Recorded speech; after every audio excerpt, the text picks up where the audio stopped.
শুভ সকাল বন্ধুরা, কেমন আছেন? আশা করি সবাই খুব ভালো আছেন।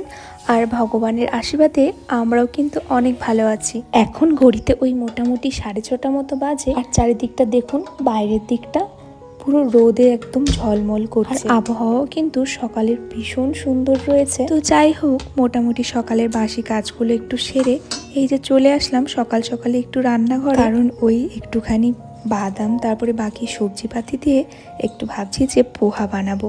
আর এই পোহা বানিয়ে একটু হাজবেন্ডকেও পাঠিয়ে দেবো ব্রেকফাস্টের জন্য। একেবারে অফিসে গিয়ে তাহলে কিন্তু ওর খাওয়াটাও ভালোই জমে যাবে। কোনো কোনো দিন যখন সকালবেলাতে ঘরে থাকে সেদিনকে এতটা চাপ থাকে না, কিন্তু যেদিন আবার সকালবেলাতে বাড়িতে থাকে না সেদিনকে কিন্তু ব্রেকফাস্টের একটু অন্যরকমের চাপ থাকে। প্রায় দিনই যে পোহা বানানো হয় এমন কিছু নয়, এক একদিন এক এক রকমের কিছু বানানোর চেষ্টা করি, যেগুলো মোটামুটি আমি পারি, কিংবা ওই যে ইউটিউব থেকে একটু দেখে দেখে শেখার চেষ্টাও করি।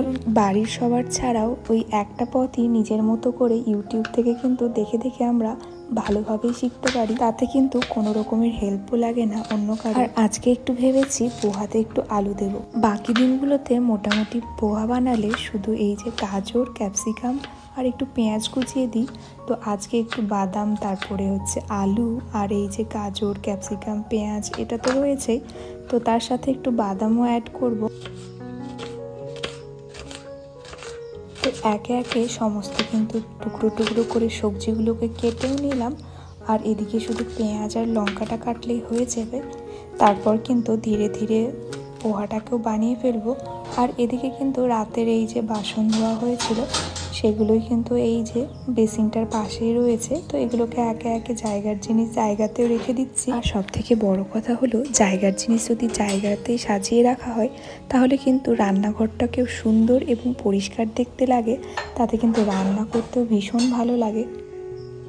তো এদিকে কড়াইও চাপিয়ে দিলাম। আর কড়াই চাপানো মাত্রই কিন্তু একে একে সমস্ত কিছু বানিয়ে নিলাম। মানে এই যে ওদিকে আমার ডিম সেদ্ধটাও হয়ে গেছে, আর এদিকে বাদাম দিয়ে একটু পোহা বানানো হয়ে গেছে। তো এদিকে হাজব্যান্ডের জন্য টিফিনেও ভরে দিলাম ডিম সেদ্ধ, আর তার সাথে সাথে একটু ঝুরঝুরে পোহা।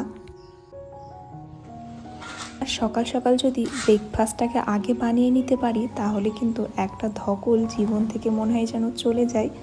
আর ব্রেকফাস্ট বানানোর পরেই তারপর এই যে এখন একটু বাইরের দিকটা দেখতে আমার ভীষণ ভালো লাগে।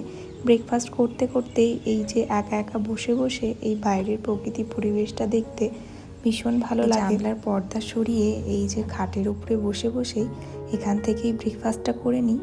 আর তারপরে এই যে ঘরের একটু কাজে হাত লাগাবো। আর বাইরেটা কেমন সুন্দর রোদ্দুর দেখুন, সকাল থেকেই কিন্তু রোদ একেবারে ঝলমল করে। আর বিছানার চাদরটাকেও আজকে একটু চেঞ্জ করে দিলাম। একটা বিছানার চাদর মোটামুটি 1 সপ্তাহ পেতে রাখার পর তারপরে কিন্তু এখন চেঞ্জ করি।